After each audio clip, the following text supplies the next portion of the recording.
Muito boa noite a todos. Espero que me consigam ver e ouvir adequadamente. Agradeço a todos aqueles que cá vão estando presentes. Dobry wieczór тоже. Senhora Maria Simões, boa noite a todos aqueles que vão entrando. Agradeço a todos, acima de tudo, a confiança e aproveito também para justificar a ausência de sensivelmente uma semana. É que eu estive, de facto, aqui envolvido numa situação académica, além de saberem também que tive um filho meu que esteve doente, com varicela, portanto, implicou uma dedicação muito grande e quase permanente a ele, 24 horas por dia, o que me impedia de aprofundar um conjunto de situações em que estava naturalmente envolvido, mas depois também estive aqui envolvido num projeto académico que vocês vão saber a breve prazo e que está relacionado com um artigo científico que eu tive de publicar e que, curiosamente, está também relacionado com este mesmo conflito. Portanto, quando for publicado esse mesmo artigo, eu farei questão de vos comunicar e de vos dizer onde é que podem aceder ao mesmo. Entretanto, aquilo que vos posso dizer é que vai sair muito brevemente uma obra coletiva organizada em coautoria ou em coorganização. Здравствуйте, тоже senhor ou Gaspadin ou Gaspajá, ou é um R, não consigo perceber, mas boa noite a todos. Vai ser um artigo meu numa obra coletiva, como eu estava a referir, organizado em conjunto pela Faculdade de Direito da Universidade de Varsóvia e também com o Ministério da Justiça da Polónia, ainda referente à conferência em que eu participei aqui há um ano e pouco na Faculdade de Direito de Varsóvia. E vai sair em duas versões, quer em polaco, quer também em inglês, e diz respeito a crimes internacionais. Portanto, acho que pode ser um tema que poderá ser do interesse de muitos, mas assim que for lançado, já estamos na fase final, o livro já está pronto a ser publicado e acredito que brevemente poderei partilhar convosco esses mesmos pormenores. Ou seja, eu tenho estado envolvido aqui num conjunto de frentes, foi por isso que eu estive um pouco ausente. Ainda assim, como diz o Sr. Rui Coelho, como já um conjunto de pessoas me indicaram aqui ao princípio que estiveram atentos à entrevista na Curiacos TV.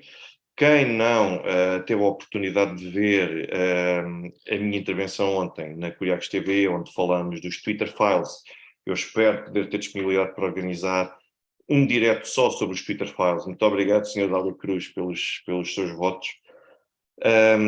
Porque tem muita matéria e aos poucos a matéria vai saindo cá para fora, portanto vai sendo possível partilhar com todos essa situação dos Twitter Files. Mas basicamente aquilo que eu gostava de vos dizer é que, além dos Twitter Files, falámos também da questão dos documentos classificados de Joe Biden, falámos também da situação entre a Ucrânia e a Rússia, e falamos também da desinformação para efeitos de propaganda que é utilizado na nossa comunicação social. Portanto, quem tiver depois a oportunidade que passe na página de YouTube da Curiacos TV e pode aceder a esse vídeo na íntegra, pode assistir ao tema que nós ontem estivemos a analisar. Muito bem.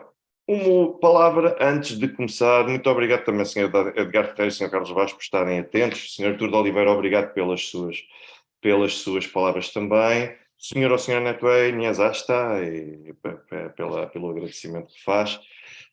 Aquilo que eu gostaria, efetivamente, de deixar era desde já uma palavra para uma situação que muita gente está a comentar, relativamente ao Major-General Carlos Branco. Esteve lá esta quase madrugada, esta noite madrugada, na CNN de Portugal, e as coisas não correram lá muito bem, porque, para não variar, há sempre um pivô ou um jornalista que, por vezes, se entusiasma um pouco com o momento e depois assume a posição de quase também de palestrante ou de comentador para debater e para provocar um debate. eu já disse uma vez, e mais do que uma vez, aliás, em outros contextos, eu não tenho qualquer problema que os moderadores ou que os jornalistas sejam também, ao mesmo tempo, comentadores e tentem pressionar ou apertar o convidado com quem estão presentes. Eu não tenho problemas nenhuns com isso.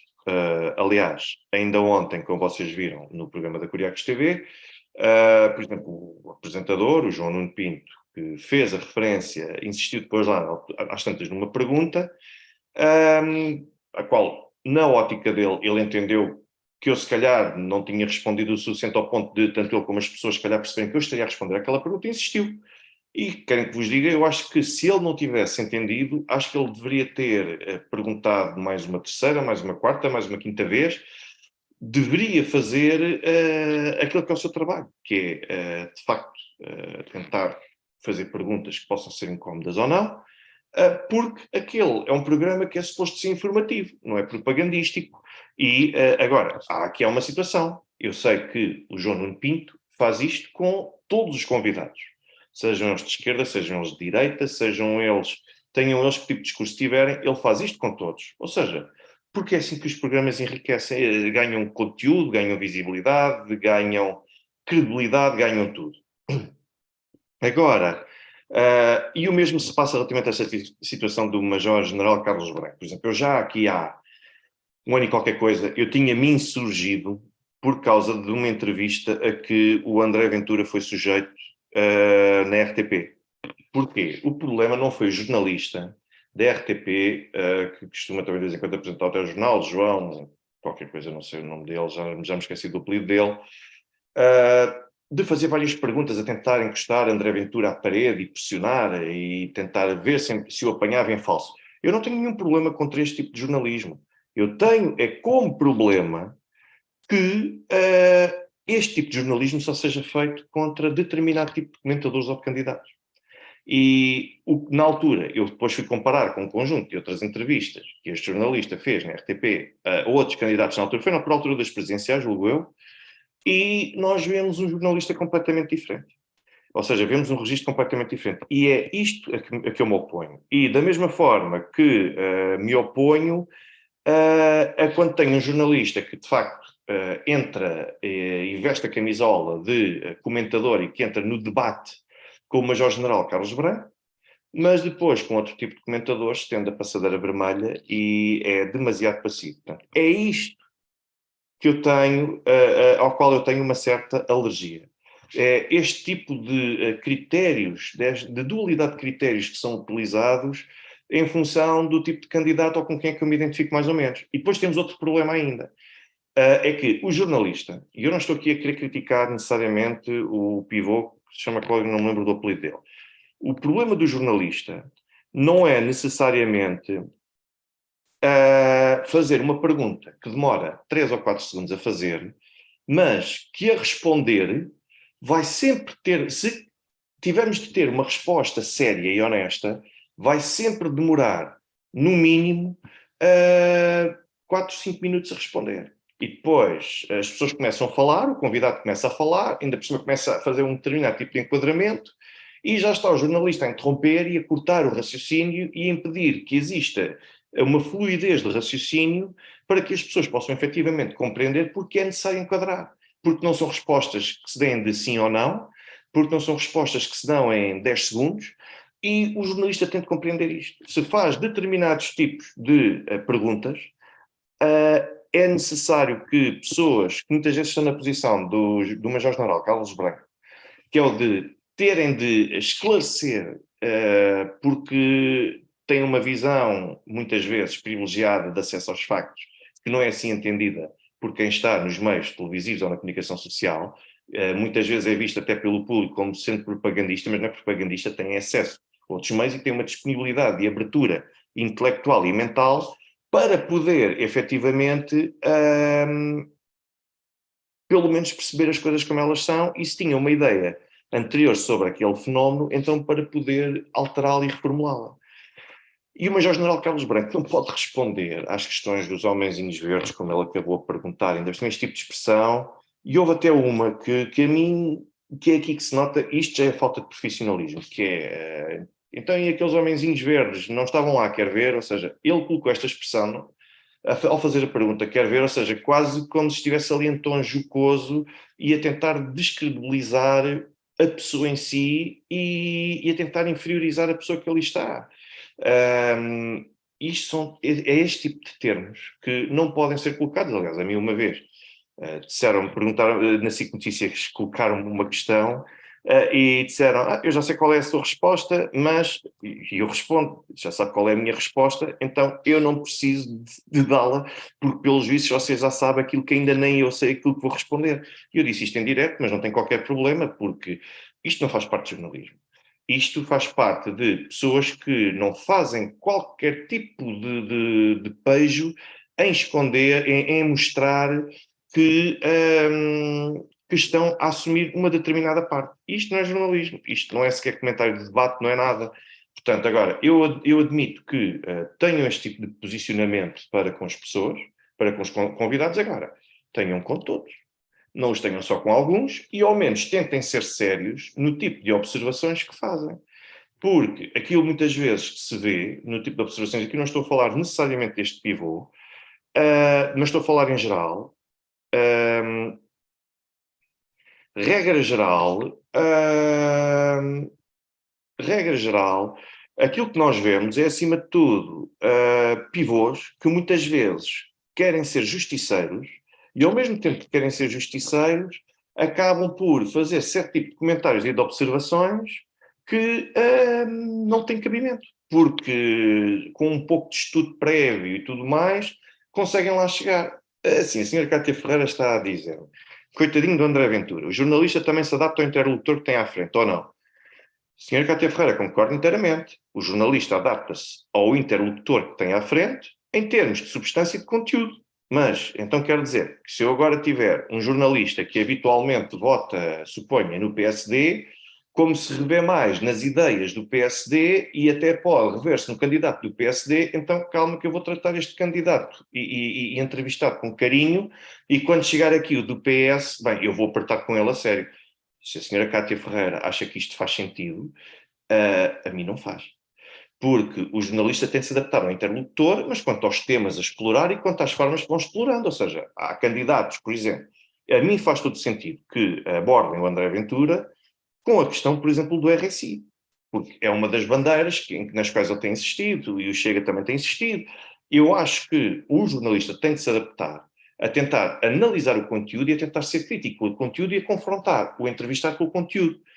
Isso acontece com o André Ventura e não acontece, e o problema é que não acontece só quanto à substância, quanto à matéria, o problema é que isso depois acontece também quanto à forma, no sentido de pressionar, de interromper, de voltar a perguntar, de voltar a insistir. Portanto, e nós percebemos que existe um tratamento distinto. Um outro profissional que eu uma vez vi na ainda TV24, durante estes debates, eu lembro-me perfeitamente do debate do André Ventura com a Ana Gomes, e eu lembro-me perfeitamente que estava constantemente o moderador a interromper o André Ventura, e quando a Ana Gomes deixava falar, deixava desconversar, deixava insultar, que chegou a insultar e a ofender, e o André Ventura estava sempre a ser repreendido, quase como se tivéssemos um professor na escola a repreender o aluno que não estava a dar a resposta certa que o moderador ou que o professor queria. E é isto não pode ser. Ou seja, o tratamento é uniforme e, de facto, tem de haver uma adaptação para o tipo de comentador ou de entrevistado, sem dúvida, em termos substanciais, mas depois ao contrário.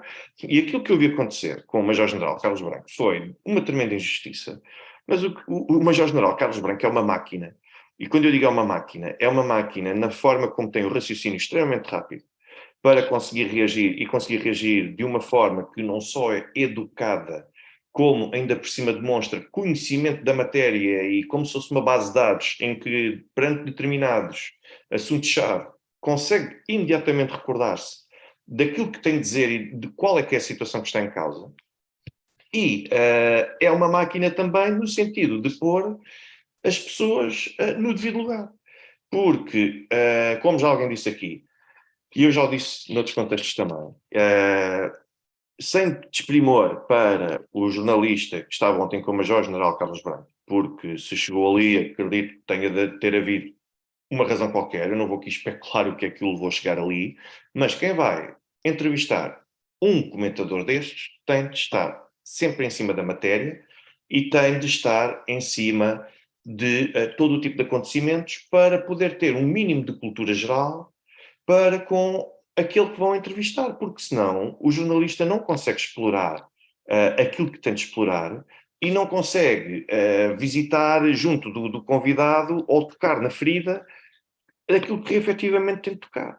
Portanto, tem de ter esse tipo de comentário. Pois quer dizer, quando nós temos o Major-General Carlos Branco, que, para já, vejam a patente dele, eu volto a insistir, as pessoas às vezes olham para o Major-General Carlos Branco e para o Major-General Agostinho Costa, e para mais outros generais que, de facto, são pessoas que podem falar com autoridade, e depois aquilo que nós poderemos ver é que tanto o Major-General Agostinho Costa como o Major-General Carlos Branco têm experiência de nato, não são só major-generais, ou seja, não estão só numa patente, com uma patente e numa hierarquia extremamente elevada nas Forças Armadas Portuguesas. Estamos a falar também de alguém que tem experiência do contexto nato, portanto, presenciou, testemunhou todo o tipo de acontecimentos em contexto nato, e depois tem também ainda um outro fator acrescido, é que conhecem e dialogaram já em contexto profissional ou militar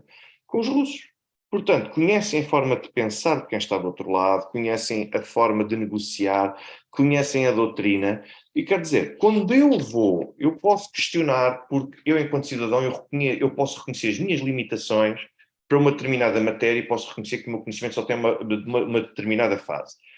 Mas, quando a partir de um certo momento eu tento calar, contrariar só por contrariar, sem ter qualquer tipo de sustentação, alguém que tem todas estas medalhas, permitam-me dizer assim, tem todo este currículo, quer dizer, sim, Major-General Rui Cunha também, Raul Cunha, perdão, já me esqueci de o referir, mas é um outro exemplo, quer dizer, eu posso fazer questões, posso tentar identificar aparentes contradições face àquilo que é noticiado e àquilo que aquele comentador está a fazer.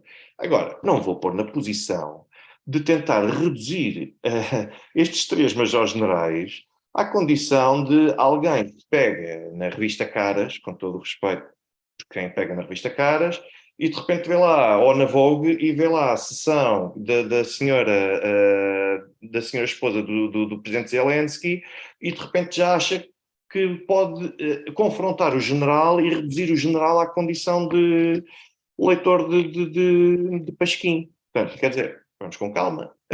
Não estou a dizer que os majores-generais sabem tudo sobre tudo, não estou a dizer isso. Aquilo que eu estou a tentar dizer é que é preciso confrontar as contradições que aparentemente possam existir no discurso, é preciso confrontar face àquilo que é publicado e face às justificações e aos conteúdos que são dados, mas, no fim, há uma questão de forma, por exemplo, a questão da Cristina Reina. A questão da Cristina Reina com o Major-General Carlos Branco, eu volto a dizer a Cristina Reina, eu quando estive na TV 24 e a vendo e acompanhando, posso dizer que a minha opinião é que a Cristina Reina é uma profissional de excelência. Tenho essa opinião dela genuína, é uma tremenda profissional. Ali, acho que esteve mal. Acho que esteve mal a partir do momento em que não tem qualquer tipo de argumentação, a própria terá percebido, ainda que inconscientemente, que não tinha bagagem para o Major-General Carlos Branco, e a sua forma de reagir foi através da ridicularização dos excessos que cometeu. Agora, volto a dizer, a Cristina Reina tem uma ótima impressão dela, para já quer enquanto pessoa, e depois também enquanto profissional, mas ali, a meu ver, esteve visivelmente mal, porque não conseguiu perceber como é que poderia gerir uma situação em que os argumentos que estava a utilizar às tantas percebe-se que está a tentar procurar, não, a tentar compreender aquele ponto de vista e a realidade no terreno, mas estava a tentar, isso sim, a todo custo, apanhar alguém em falso. E, a meu ver, isso deve ser feito no tribunal, isso não deve ser feito num canal de televisão. Acho que ela esteve mal nesse episódio, mas volto a frisar, tenho uma ótima opinião sobre ela. É verdade, é verdade. Eu sei que ela esteve muito mal aí, Não vejo a CNN, a verdade é essa, não vejo a CNN, não vejo a SIC Notícias, não vejo a RTP3, portanto é muito complicado para mim estar a fazer uma avaliação sobre outros momentos em que ela esteve mal ou bem, que as pessoas estiveram mal ou bem. Estes incidentes, como eu começo a ver que isto é falado por todo lado, vou recuperar e vou andar para trás. Era só isto, mas muito bem. O que é que eu vos posso dizer desde já? Eu queria fazer este parênteses e afinal acabou por ser quase um tema principal. Houve muita coisa que se foi passando ao longo desta semana, como vocês puderam e tiveram a oportunidade de ver, é difícil acompanhar e recuperar todos os acontecimentos da semana. Mas o primeiro deles que eu gostaria de destacar aqui, além daquelas notas que já vou explorar naturalmente e que deram origem ao título deste mesmo direto, a primeira nota que eu gostaria de destacar aqui foi o pedido de demissão de Alexei Arestovich, que era conselheiro do presidente Zelensky. Primeira nota, Arestovich foi a mesma, o Arestovich que agora confessou este tipo de, como é que de facto aconteceu a destruição do apartamento residencial, do bloco de apartamentos residenciais em Kiev, em Dnipro. A propósito, não sei se vocês já viram uma das imagens dessa explosão, que por um lado é arrepiante e é trágico, junta tudo, mas ao mesmo tempo tem o seu quê de espetacular, é que um dos apartamentos, num piso superior, está tudo destruído à volta, todos os apartamentos desse mesmo prédio estão destruídos, o prédio está como se tivessem retirado um pedaço dele, mas depois há uma cozinha de um apartamento que ficou absolutamente intacta. Ou seja, chega a ser arrepiante porque não sei como é que seria se as pessoas estivessem naquela cozinha, não sei se teriam sobrevivido, mas a verdade é que aquela cozinha parece que alguém aproveitou um prédio em ruínas para montar ali uma cozinha, suponham, por exemplo, do IKEA ou coisa do género. É arrepiante como é que às vezes estes fenómenos acontecem, e a verdade é que a cozinha está totalmente intacta. Mas, no entanto, a cozinha está intacta, mas a parte da parede e a parte da casa está cortada a meio, portanto, a cozinha está exposta a céu aberto e não sofreu qualquer tipo de dano. Isto foi só um à parte. Agora, para já, ponto número 1, o Sr. Alexei Arestovich, nós estamos a falar de alguém que tem sido sucessivamente apresentado como conselheiro do presidente Zelensky. Ponto número 1, e que eu acho que muita gente não sabe, o Alexei Arestovich, ele não é assalariado direto do gabinete do presidente Zelensky. Aqui há uns meses, o presidente Zelensky publicou a lista de personalidades que trabalham no seu gabinete, dos profissionais que trabalham. Curti grosso, de facto, faz jus ao nome que tem. A Rússia está a perder a guerra. Já vou responder isso tudo, mas aquilo que eu posso dizer é que claramente não só não está a perder, como está numa posição cada vez mais vantajosa para sair vitoriosa. Mas o Alexei Arestovich não aparecia como elemento assalariado do gabinete Zelensky. Tínhamos várias pessoas ligadas ao staff, tínhamos várias pessoas ligadas a todo o tipo de base de apoio do presidente Zelensky, mas o Alexei Arestovich não aparece. Ponto número 1. O Alexei Arestovich era, na verdade, assessor do conselheiro de Volodymyr Zelensky. Portanto, ele não era conselheiro direto do presidente Zelensky. Ele era um assessor daquele que efetivamente era o conselheiro direto do presidente Zelensky. E depois, ponto número 2, ele trabalhava e desempenhava funções a título freelance ou independente, ou seja, sem estar vinculado ao gabinete do presidente Zelensky. Portanto, o vínculo que ele teria ao gabinete do presidente não era nenhum. Portanto, era ele querer manter-se junto da ala onde de facto do poder, e era o facto de ser uma personalidade, também tem um histórico sobretudo ligado a movimentos de extrema-direita, não só a movimentos de extrema-direita, como é curioso que o próprio Arestovich teve há cerca de 15, 16, 17 anos uma tremenda admiração pelo Alexander Dugin. É curioso. É curioso que isto de facto seja uma evidência, mas é para vocês perceberem o enquadramento do Alexei Arestovich. Depois, este é o mesmo Alexei Arestovich que entre fevereiro e março aliás, no final de março, concedeu uma entrevista ao Washington Post e que eu já aqui tinha, deixem-me só fazer aqui uma coisa, e que eu já aqui tinha referido que o Alexei Arestovich foi citado pelo Washington Post no final de março para dizer que em tempos de guerra em que a existência da própria Ucrânia está em causa, em tempos destes, nós não podemos esperar que a Ucrânia cumpra o direito internacional humanitário. Isto para justificar que, efetivamente, a Ucrânia tinha militares a ocupar em residências habitacionais de civis, de propósito para poderem utilizar os civis como escudo. Esta entrevista continua ainda hoje amplamente disponível. Eu fiz na altura até um vídeo também com isso, revelei-o também na SIC Notícias, em que ele admite que nós não cumprimos o direito internacional humanitário se tivermos basicamente de sacrificar civis ou outro tipo de interesses. Os tempos em que nós nos encontramos, ele até utilizou uma expressão curiosa, que foi a expressão de dizer isto não pode ser uma corrida ou um concurso entre vários países europeus para ver quem é que cumpre mais as regras. Ele disse isto. Depois o Alexei Arestovich, esse é o ponto seguinte, Sr. Marcos Silva, vou entrar nesse ponto a seguir. Depois o Alexei Arestovich teve um grave problema, é que fugiu-lhe a boca para a verdade. O Alexei Arestovich veio dizer que foram os meios de defesa aérea da Ucrânia que abateram o míssil russo e que, portanto, o míssil russo acabou por explodir porque foi interceptado pelo sistema de defesa ucraniano. Agora há muita gente que diz, mas se os russos não tivessem disparado o míssil, nada disto tinha acontecido, portanto eles deviam estar desculpados. Não. Quem utiliza um sistema de defesa antiaéreo tem de ponderar para onde é que se dirige aquele míssil. Se o míssil é direcionado pelos russos para um alvo militar, então quem utiliza o sistema de defesa aéreo tem de ponderar quais são as consequências de impedir que ele chegue ao alvo militar.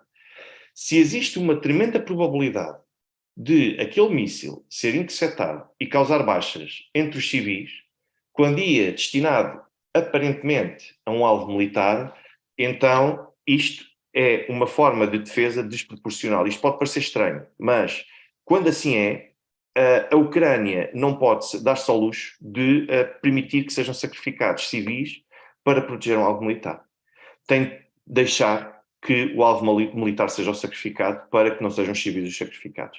Portanto, isto só para esclarecer como é que efetivamente as coisas se processam. Portanto, não é só dizer, se os russos não tivessem disparado, nada disto tinha acontecido. Não, não. Se os ucranianos não tivessem resistido neste caso concreto, os civis não teriam morrido naquela situação.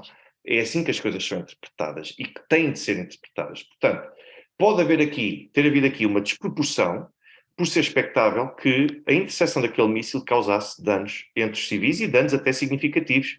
Portanto, como aliás acabou por acontecer. Ele assumiu a verdade e teve de sair. Agora, ponto número 1, e que acaba por estar ligado à questão, ou pode vir a estar ligado à questão, do incidente com o helicóptero, que esta semana também acabou por ter um acidente. Acidente eu vou colocar sempre entre aspas. Sr. Wynot, os ucranianos podem fazer o seguinte para se defenderem, já que me está a colocar essa questão. Há uma coisa que os ucranianos podem fazer para se defenderem. Ponto número 1, não atacar civis, não utilizar infraestruturas civis e combaterem da forma mais limpa possível, de forma a que se reduza a probabilidade de terem civis sacrificados a bem do esforço de defesa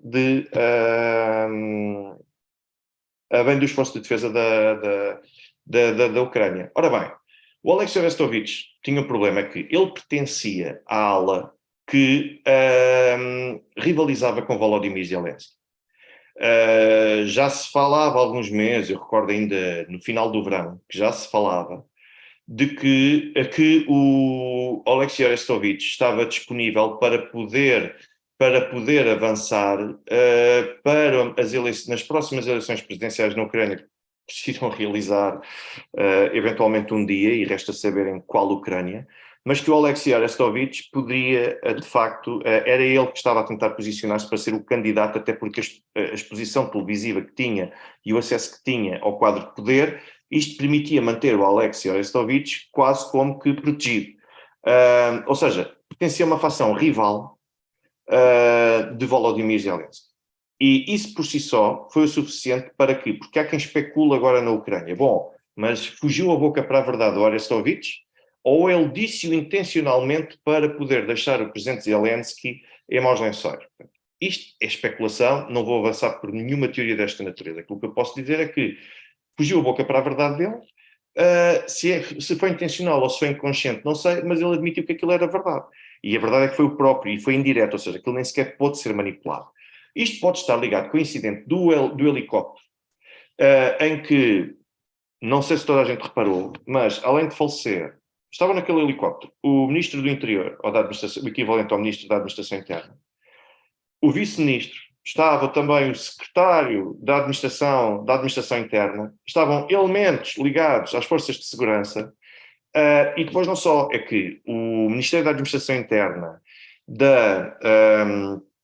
da Rússia, da Ucrânia, perdão, era um super ministério, porque além de controlar as forças que monitorizam todo o espaço fronteiriço, portanto, é o equivalente a ter sob sua tutela o CEF, tinha ainda um conjunto de forças onde se encontram alguns grupos nacionalistas e extremistas, e controlava ainda as polícias. Ou seja, o controle tremendo que um indivíduo que seja ministro desta pasta tem, era de tal forma grande que faz com que ele tenha algum peso e que não possa ser qualquer pessoa com perfil para poder comandar todos estes grupos e fações distintos.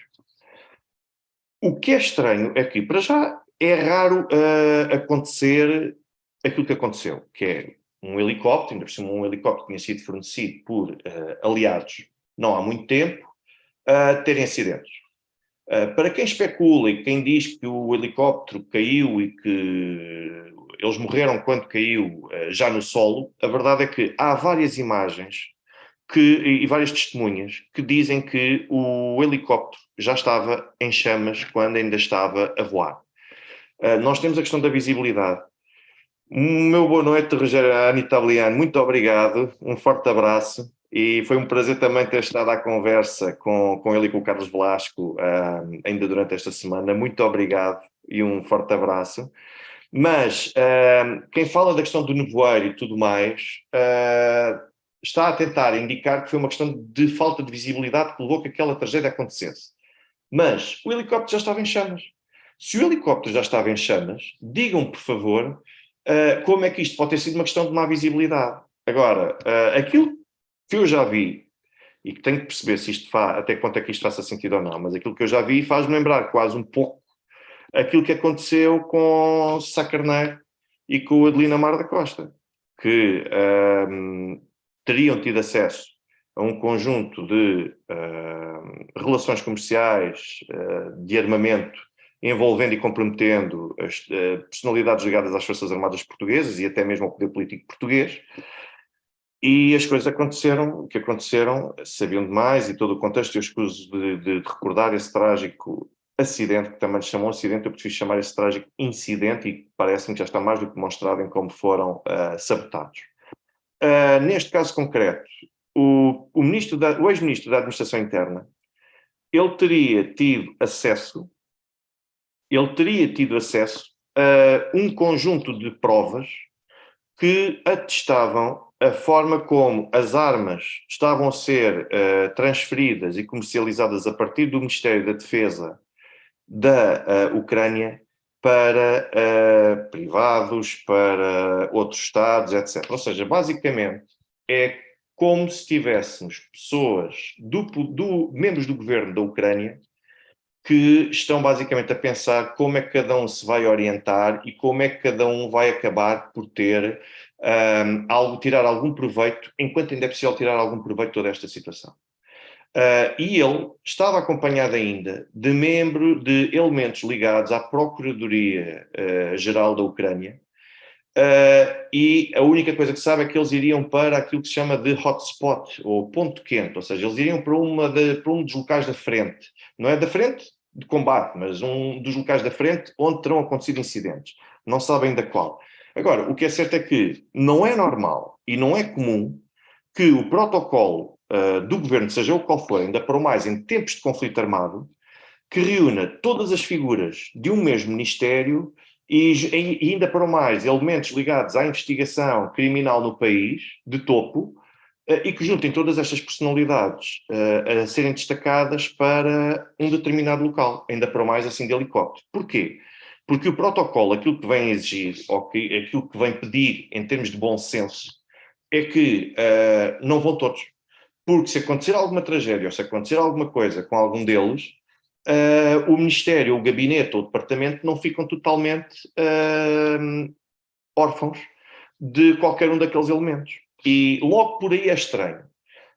Por que motivo é que ia tanta gente, de tanta importância, todos ligados àquele Ministério, naquele helicóptero? E depois, o helicóptero estava em chamas, ainda antes de cair no sol. Ou seja, isto faz presumir, ou faz subentender, que tenha sido uma questão de mau funcionamento do helicóptero, que a partir de agora, depois, naturalmente, importa perceber também porque é que aquele helicóptero teria algum tipo de deficiência.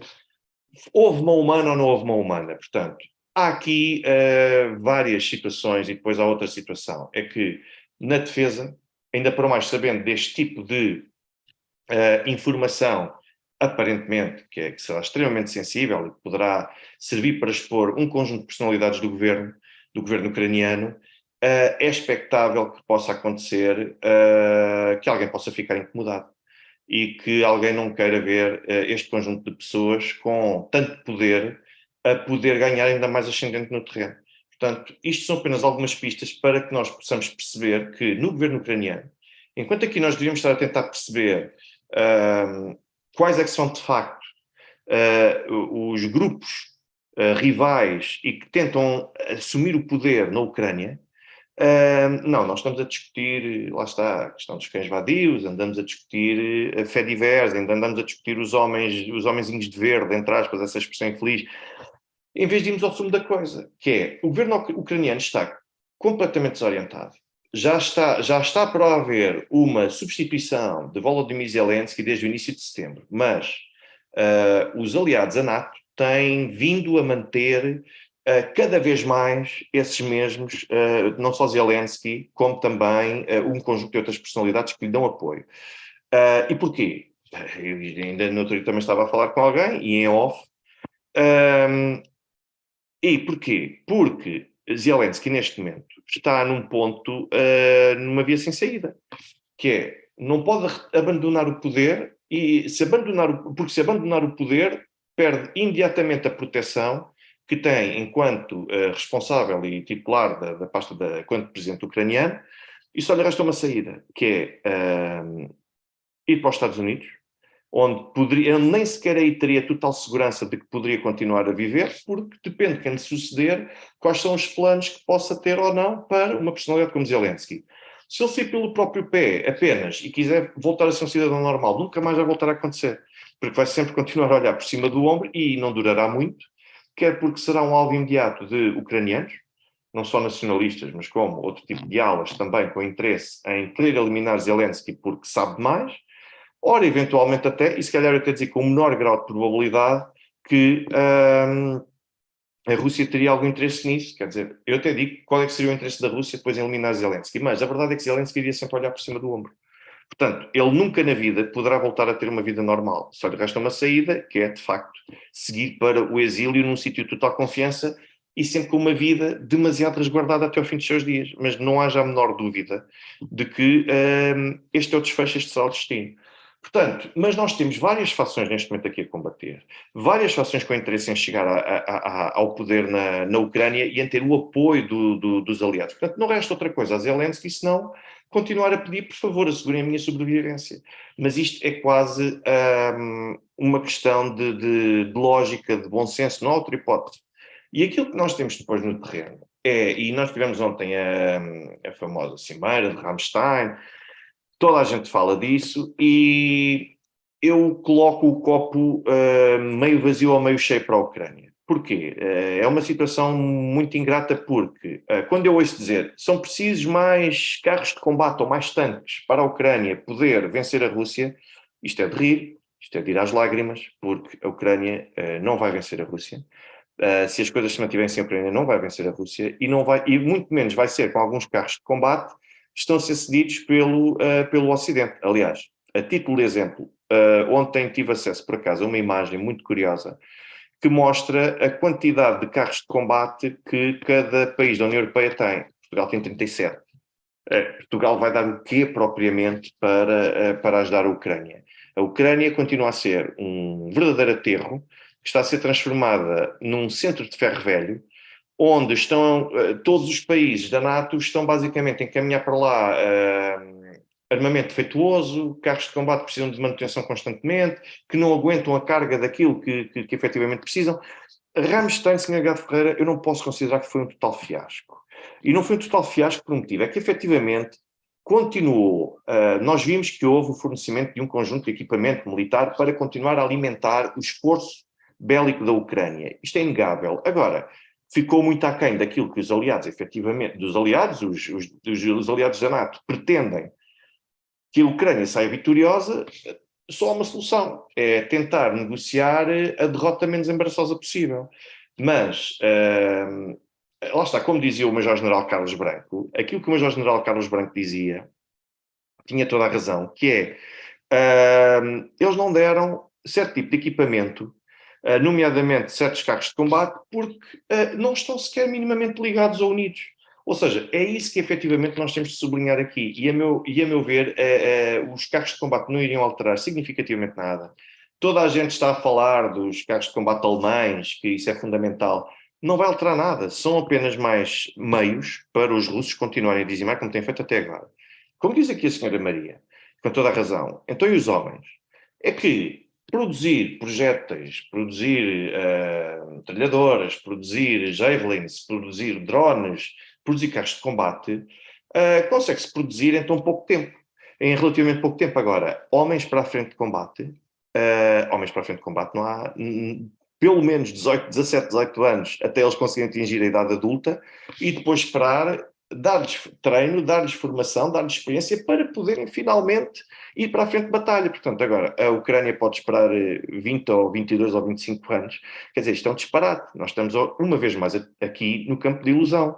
Eu, esta semana, no meu Telegram, no meu canal Telegram, para quem não tem hipótese, para quem ainda não me tem lá no Telegram, eu vou partilhar convosco o endereço do meu canal, porque pode sempre aceder por lá. No meu canal Telegram, eu partilho um conjunto de imagens que atestam os editais.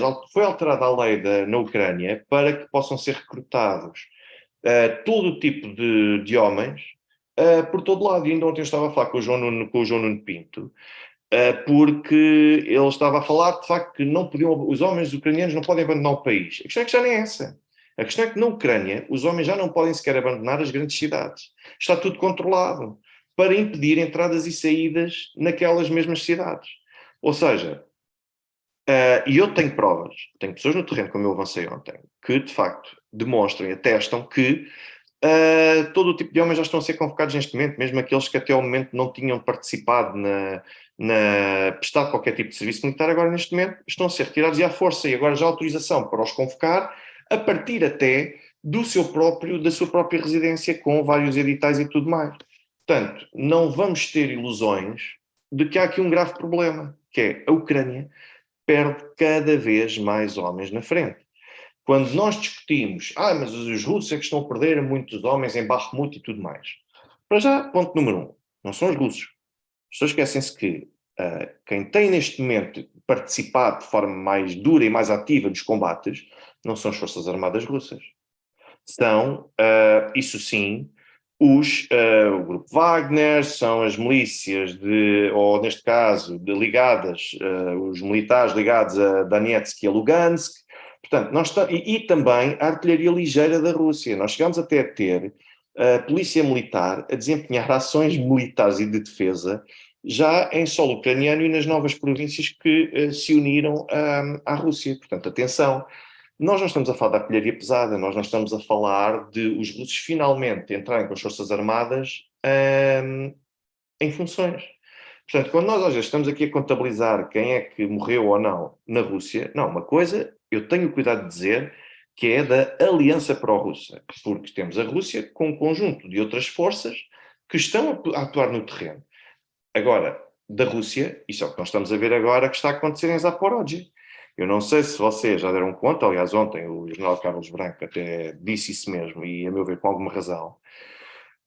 Ele falou exatamente da questão de Zaporozhye, porque ele não sabia ainda se isto era início de uma contraofensiva ou se era a tentativa de exploração de uma frente, de uma oportunidade para ver se tinha efetivamente a possibilidade de explorar essa frente para conseguir conquistar algum território.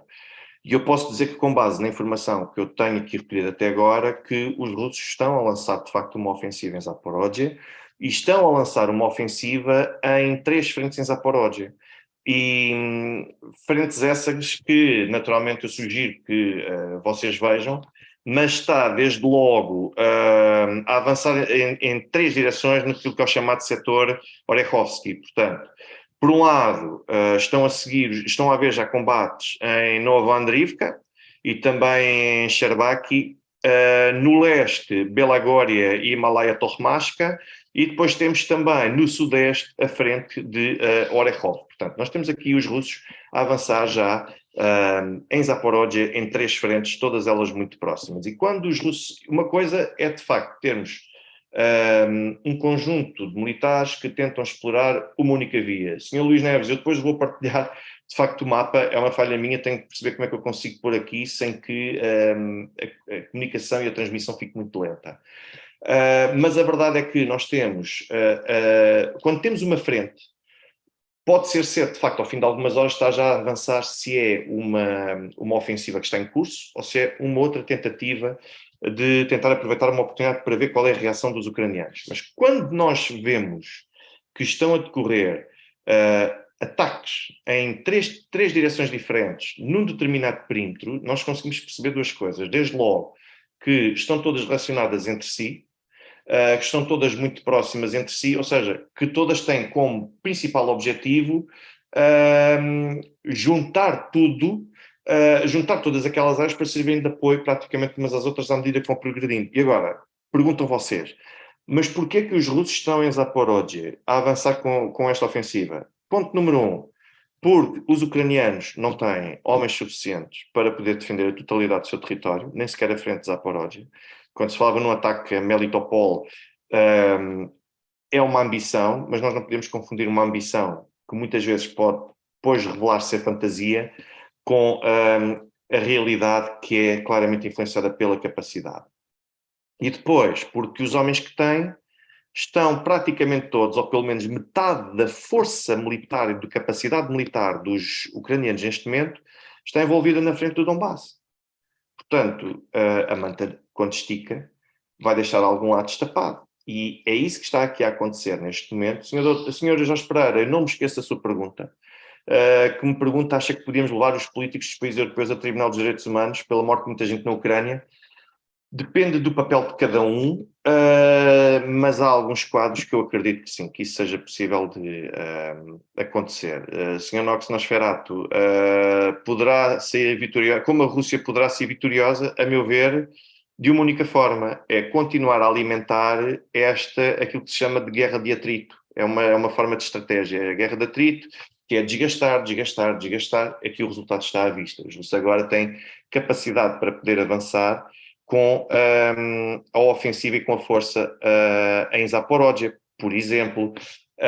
Isto para os russos. Por outro lado, esta reunião que houve ontem de Ramstein, porque é que isto é entendido como um harakiri por mim? Desde logo porque obriga os países da NATO a continuar a investir coisas que já não têm ao seu dispor. Ou seja, até aqui há cerca de uns 2 meses, discutia-se mais ou menos que os aliados não tinham já meios, já estavam a entrar no quadro das reservas dos meios de defesa para se protegerem eles próprios. Ou seja, se os aliados da NATO, se continuarem a dar ainda mais armamento que têm ao seu dispor para a Ucrânia, vão continuar a ficar completamente desprotegidos. Isso interessa também aos russos, porque se o conflito escalar de alguma forma, isto deixa todos os outros completamente fragilizados. Deixa os seus inimigos completamente fragilizados, porque já não podem entrar numa guerra com a Rússia como entrariam, por exemplo, há um ano atrás. Já estão muito fragilizados neste caso e ficam incapacitados para poder, de facto, constituir um obstáculo verdadeiro contra a Rússia. Depois, isto, por outro lado, foi também a melhor coisa que aconteceu à Rússia, foi a reunião de Ramstein, porque demonstra que há falta de unidade por parte dos países da NATO e da União Europeia, porque está toda a gente quer ajudar, toda a gente está na expectativa, mas ninguém se quer envolver, cada um quer que seja o seu vizinho do lado ou que seja o próximo a envolver-se na frente da Ucrânia, mas não se quer envolver diretamente. Portanto, os Estados Unidos irem para o terreno diretamente e ajudar nas hostilidades, nem pensar, mas, no entanto, os ucranianos que continuem a avançar e, de preferência, com carros de combate alemães. Portanto, ou seja, nós estamos um pouco neste nível de retórica e em que isto também começa a desgastar a opinião pública cada vez mais em solo europeu, e já não é só na Alemanha que a questão do apoio militar à Ucrânia, que já está a aumentar a tensão política e social no país. É também na Polónia. Ainda ontem houve uma manifestação na Polónia onde milhares de pessoas pediram a retirada do apoio militar à Ucrânia e a cessação desse mesmo apoio. Quando até há pouco tempo, eu recordo que quando saiu em maio, julgo eu, aquele estudo, aquele estudo de opinião, onde se revelava quem é que eram as pessoas que estavam, quais eram os povos que mais animosidade e ódio tinham para com os russos, os polacos tinham, em termos percentuais, muito mais pessoas a odiar os russos do que os ucranianos. Aliás, os polacos eram os que mais odiavam os russos em toda a Europa. Ou seja, para se ver que isto à partida permite traduzir e corresponder num tipo de apoio popular a este tipo de ações. E eu duvido que isso agora, a situação, seja exatamente igual. A seguir vinha a Ucrânia e depois a seguir vinha Portugal, que é outra coisa que aqui não se consegue compreender. Eu acredito eventualmente que, fruto também de algum atraso cultural no nosso país e aquele habitual seguidismo de nós olhamos para os preconceitos, bom, eu não quero explorar isso. O que eu vos quero dizer é que na Polónia também já está a haver este tipo de situações, onde à partida seria o país mais improvável onde isto pudesse vir a acontecer. E depois tivemos outra situação também caricata, aqui há pouco mais de uma semana, é que a primeira-ministra da Estónia estava aqui a ver o Hugo Rufino Marques, uma boa noite. Aqui na Polónia já tinha dito que as ofertas das doações nos supermercados para a Ucrânia do que havia antes, eu acredito que ele queira dizer que já começaram a baixar. Já tinha dito que as ofertas de doações nos supermercados para a Ucrânia do que havia antes. Exato, reduziu. Claro, ou seja, há uma crescente diminuição até neste tipo de participação deste tipo de ações, e que as coisas efetivamente não acontecem. Já houve vários episódios de tensão, de espaço de tensão do poder político de Varsóvia com o poder político ucraniano, exatamente pela apologia à bandeira e pela forma como entraram no campo negacionista do massacre de polacos judeus perante os bandeiritas, e também um conjunto de outro tipo de heróis, digamos assim, da Ucrânia. Ou seja, aos poucos começamos a notar aqui algum distanciamento. E os polacos agora, ainda por cima, abrem uma frente de tensão com a Alemanha, com vista a obrigar Berlim a proceder à indenização como forma de reparação pelos prejuízos causados na Segunda Guerra Mundial. Ou seja, a própria Europa está dividida, e como se não estivesse totalmente dividida e a abrir várias frentes internas, nós temos ainda outra situação que agrada tremendamente aos russos, que é, ao avançar-se com mais ajuda militar para a Ucrânia, os russos podem continuar a justificar que têm de escalar ainda mais a sua intervenção no terreno e utilizar outro tipo de meios, porque a Ucrânia continua a ter um patrocínio cada vez maior da NATO, e a única forma de poder contrariar a NATO e de eliminar a ameaça contra a Rússia é respondendo proporcionalmente. Ou seja, na perspectiva da Rússia, é win-win-win, é ganhar em todos os campos possíveis. Agora, para a Ucrânia, este tipo de meios, vai permitir apenas que possam respirar um pouco melhor. Mas eu não sei se vocês viram também, eu partilhei isso no meu canal de Telegram ontem. Os serviços de informações da Alemanha, o BND, por acaso posso dizer-vos, serviço de informações de excelência, muito bom a nível europeu, e que vieram de facto avançar que o custo que teve a defesa de Soledar para a Ucrânia foi exatamente diariamente perdas na ordem dos 3 dígitos. Ou seja, estamos a falar, não se calhar necessariamente de 100, estamos a falar do mínimo de 100 e eventualmente de um máximo de 999. Portanto, nós estamos a falar muito provavelmente de vários dias em que a Ucrânia perdeu 200, 300, 400, 500 todos os dias. E num país que precisa de o máximo de força humana e em que já começam agora sim a rapar aquilo que se diz a rapar o fundo do tacho, quando começam a mobilizar homens que até há pouco tempo tinham participação meramente voluntária, agora começa a ser cada vez mais forçada e começam a ir buscá-los a casa, começam a fazer pressões em casa, começam a andar a segui-los e a andar atrás deles verdadeiramente para eles integrarem a frente. Isto significa que a Ucrânia cada vez mais está em sérias dificuldades e que se isto continuar assim, eu não vejo como é que a Rússia não vai vencer. A Rússia mobilizou parcialmente mais de 300 mil homens, foram cerca de 300 mil homens. Entre os 300 mil homens, nós tivemos ainda cerca de 60 a 70 mil que foram voluntários, além daqueles que foram mobilizados parcialmente, e que estão prontos a atuar no terreno. E agora qual é que é o objetivo de Zaporozhye?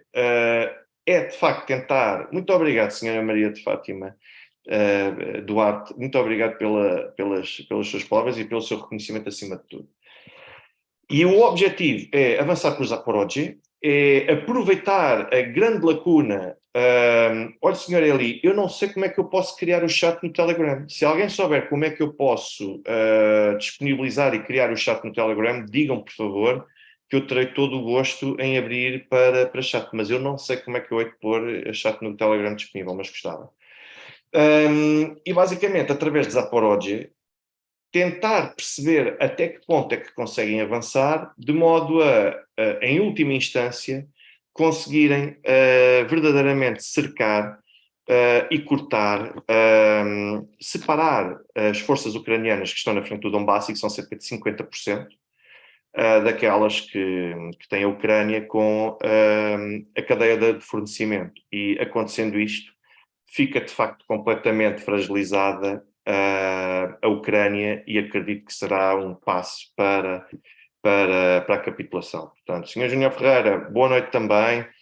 Foi um prazer ter estado no canal do Rogério Anitabliano, e espero voltar mais vezes e também contar aqui com o Rogério Anitabliano para poder partilhar aqui alguns pontos de vista, sobretudo relacionados também não só com o Brasil, mas com outras frentes. Ele tem um conhecimento profundo, por exemplo, das questões da Arménia, que também é um país muito interessante para nós termos aqui para analisar. Combinarei no futuro, certamente.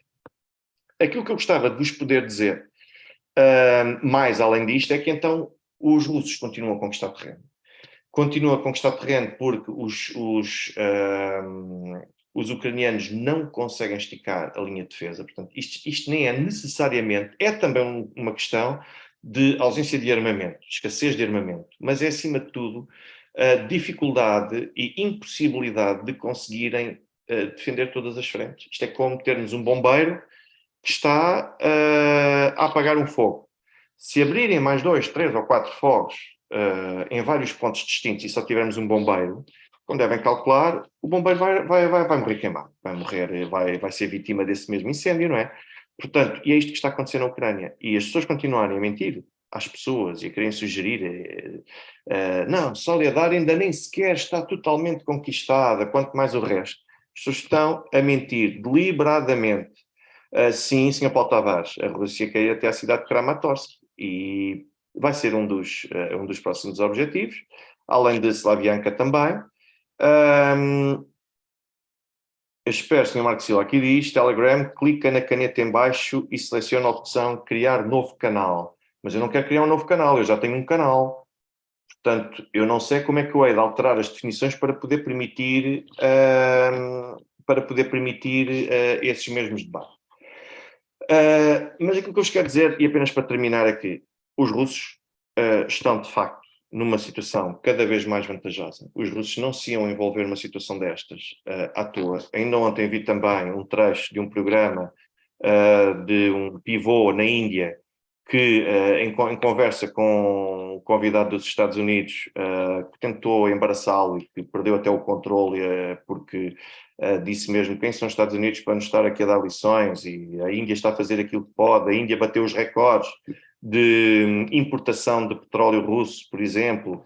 Ainda ontem vi a notícia que o Paquistão, que até há pouco tempo apoiava também a Ucrânia, supostamente, apoiava? Não, de forma clara, e punha-se numa posição, como a Índia estava mais próxima da Rússia, então o Paquistão, de certa forma, tentava encontrar aqui uma luz, uma janela de oportunidade.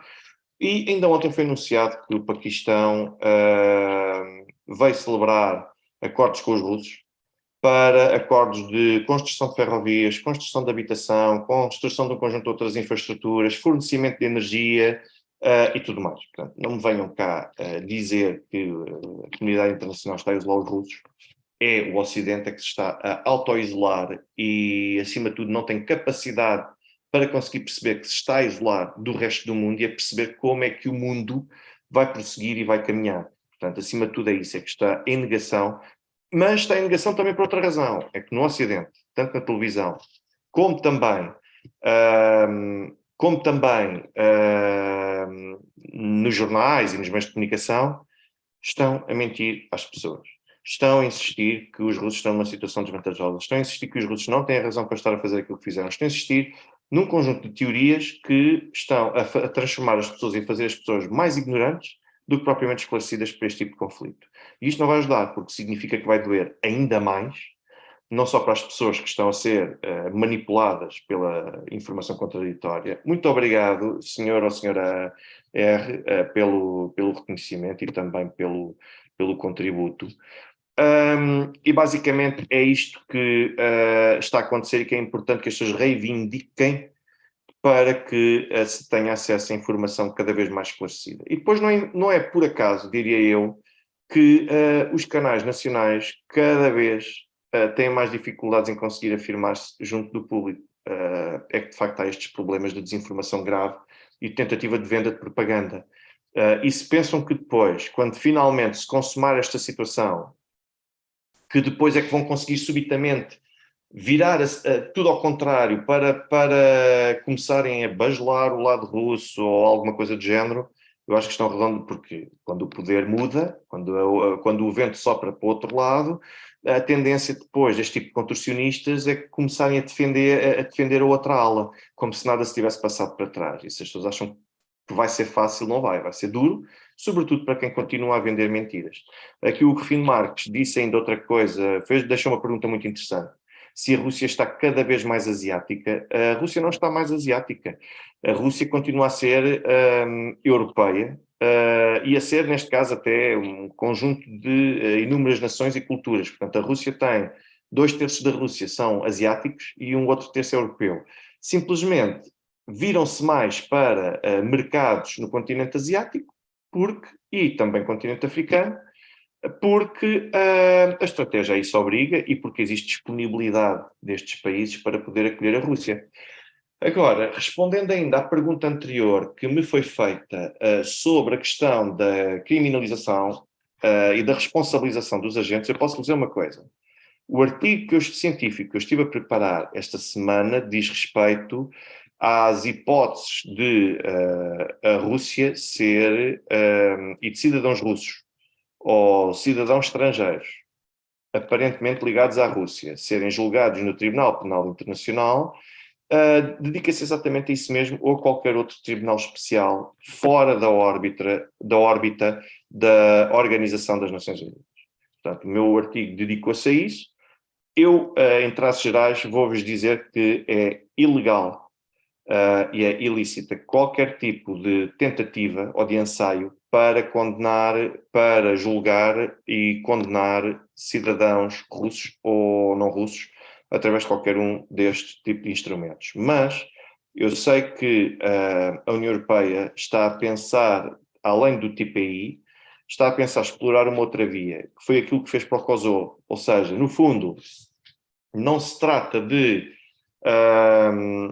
no fundo, não se... sim, Sr. Jorge Pereira, sim. Já estão a tentar a caça às bruxas. Eu acredito que um conjunto de personalidades, não só aquelas que estão nas listas de sanções da União Europeia, mas como um conjunto de outras personalidades, se forem a certos países e Estados-membros da União Europeia, eu não tenho a menor dúvida em como vão ser detidos e que nunca mais saem destes países. Não tenho a menor dúvida. Portanto, há um conjunto de personalidades que já tem a iniciativa de não sair porque vai enfrentar um julgamento e um processo absolutamente kafkiano e absolutamente também ilícito e ilegítimo. Portanto, aquilo que acontece é, neste momento, aquilo que está a ser pensado, além do TPI, é que, que se faça a solução que foi seguida para o Kosovo. Ou seja, que basicamente... Boa noite, Sra. Susana Rodrigues, seja bem-vinda. Ou seja, que se crie uma Câmara Especial, ou seja, nós temos os tribunais de comarca aqui em Portugal. Vou traduzir-vos isto em linguagem coloquial e o mais simples possível. Nós em Portugal temos os tribunais de comarca, temos o Tribunal de Comarca do Porto, temos o Tribunal de Comarca de Lisboa, o Tribunal de Comarca de Freixo de Espada à Cinta, o Tribunal de Comarca de Évora, etc., com responsabilidade e competência a título penal e criminal sobre um conjunto de processos. Depois esses tribunais podem-se dividir em várias varas.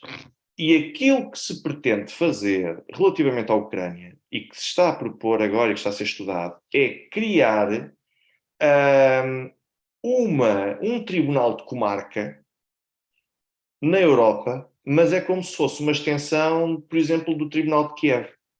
Não sei se me fiz entender. Ou seja, basicamente a Ucrânia vai ter de alterar a sua Constituição para poder admitir o exercício de funções dos tribunais num tribunal que será constituído num país da União Europeia que aplicará a lei ucraniana, que também terá juízes ucranianos, mas será maioritariamente composto por juízes russos. E é como se fosse um tribunal de comarca que está fora da Ucrânia.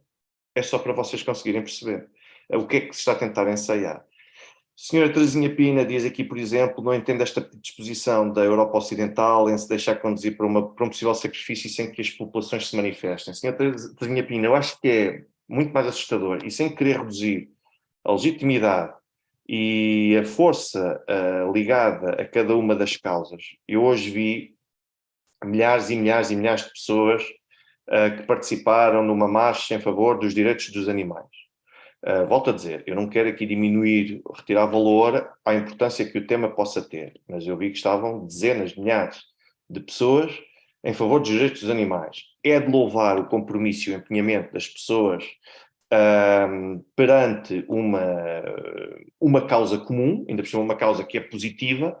Agora, nós não vemos ninguém a sair à rua por causa da condição de vida que nós temos em Portugal. Eu não vejo ninguém minimamente preocupado. As pessoas estão mais preocupadas neste momento em defender que uns são putinistas, outros são pró-Kremlin, e os outros são vendidos, e os outros são ignorantes, e o outro é que é isto. Ou seja, as pessoas estão mais interessadas neste tipo de coisas que geram gostos nas redes sociais e partilhas nas redes sociais do que propriamente em pensar verdadeiramente que há um problema e que a única forma de o resolvermos é entrando em negociações com a Rússia.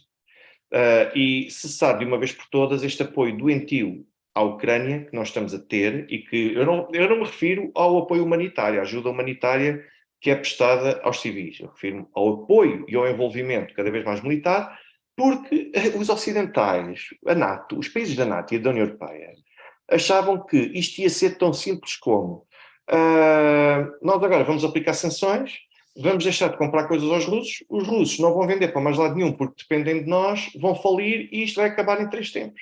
E as pessoas acham que depois isto ia ser o final feliz, nós na Europa vivemos todos felizes para sempre, porque a Rússia finalmente vai ter de ceder, vai se render, Putin vai sair e finalmente vamos ter qualquer pessoa ali que seja favorável ao Ocidente.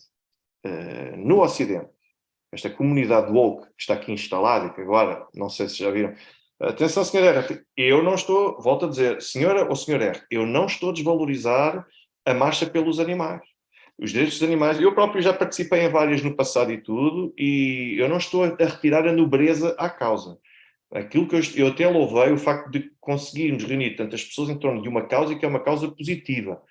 Aquilo, eu só quero deixar aqui isto bem claro. Eu não estou a tirar importância à causa. O que eu estou a dizer é que há pessoas, não necessariamente aquelas que estavam também nesta manifestação, não só, mas também, mas os portugueses em geral não conseguem unir-se em torno de algo que os vai influenciar e vai afetar cada vez mais. E basicamente é isto que nós acabamos por ter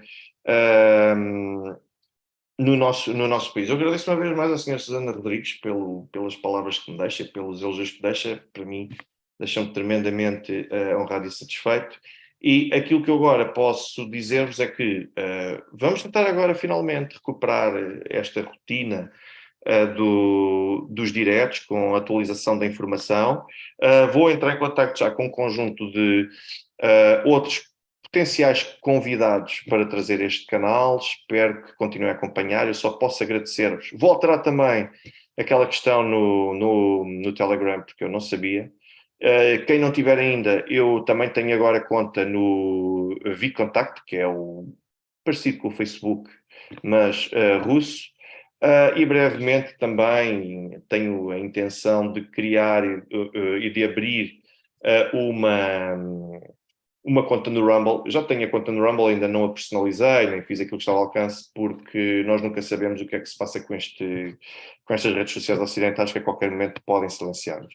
Agora, eu agradeço-vos imenso toda a vossa participação, por terem estado também, no outro dia, terem estado presentes no canal do Rogério Anivalian, por terem estado também lá em direto a participar. Agradeço também por ter sido convidado daquele direto, naturalmente, receberam-me de uma forma tremenda. E eu também acabo por vos agradecer, não só os comentários que aqui deixam, as questões, as observações, o facto de verem também aquela entrevista na Curiacos TV. Eu volto a dizer que não tenho qualquer problema com qualquer tipo de canal, e nem com qualquer tipo, se os partidos políticos me convidarem também para poder defender o meu ponto de vista, para poder falar, eu estou disponível para ir a qualquer partido sem exceção, desde que saiba que não vou ser ali linchado literalmente. Não é ideologicamente, é literalmente linchado. Portanto, que aí não estão reunidas as condições para estar presente, mas eu estou sempre disponível para tudo e em quem me permite abrir estas portas, eu também estou sempre presente para este tipo de debates. Portanto, eu agradeço. Isto para vos dizer o quê? Que ainda hoje vi a notícia, e é para vocês verem como esta sociedade em que nós temos está verdadeiramente doente, esta sociedade ocidental, é que, não sei se vocês viram, mas há uma peça de teatro em Portugal em que supostamente teria um, um ator que iria desempenhar um papel de um transexual, e agora o ator já não vai poder desempenhar esse papel mais porque o próprio ator não é transexual nem pertence à comunidade CIS. Para ser sincero, eu já nem sei o que é que isto propriamente significa. E então agora eles vão querer não um ator que possa verdadeiramente desempenhar bem o papel, mas é assim que se preencha a vaga, ou que se preencha a cota, atribuindo aquele papel a alguém que seja da causa CIS, LGBTQA, B, C, T, o que for. Portanto, esta sociedade em que nós estamos, como devem calcular, claro que só está condenada a perder qualquer tipo de conflito com pessoas focadas, com pessoas culturalmente com uma identidade muito bem formada, como é naturalmente a Rússia. A menos que aconteça alguma coisa de sobrenatural. Eu não sou vidente, mas se acontecer alguma coisa de sobrenatural, as condições, de repente há um erro, há qualquer coisa que é alguma má decisão que é feita e que compromete a operação, mas se as coisas continuam a desenrolar como até ao momento, nós percebemos qual vai ser o desfecho disto.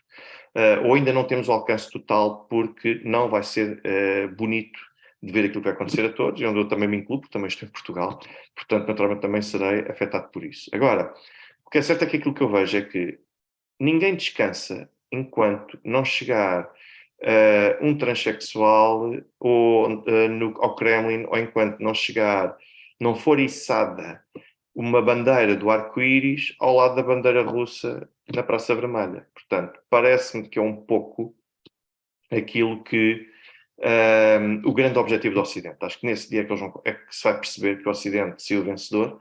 Até lá vão continuar com este tipo de pressão, portanto a Rússia não tem propriamente outra hipótese.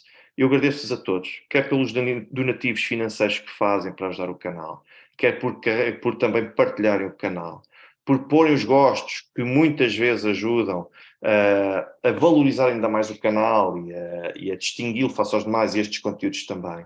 Portanto, eu agradeço-vos a todos por todo o tipo de opiniões, pela forma como seguem nas redes sociais, pelas críticas que fazem, positivas, a meu ver, desde que sejam feitas de uma forma educada e correta, tenho todo o poder de encaixe de todo o tipo de críticas e, pelo contrário, até agradeço, porque há coisas que muitas vezes eu não consigo ter o grau de visão de 360 graus, e muitas vezes através de vocês que eu consigo ver naturalmente onde é que é possível corrigir, onde é que é possível melhorar, e agradeço-vos a tudo por isso e a todos por isso, e voltarei com certeza muito brevemente para partilhar esses conteúdos.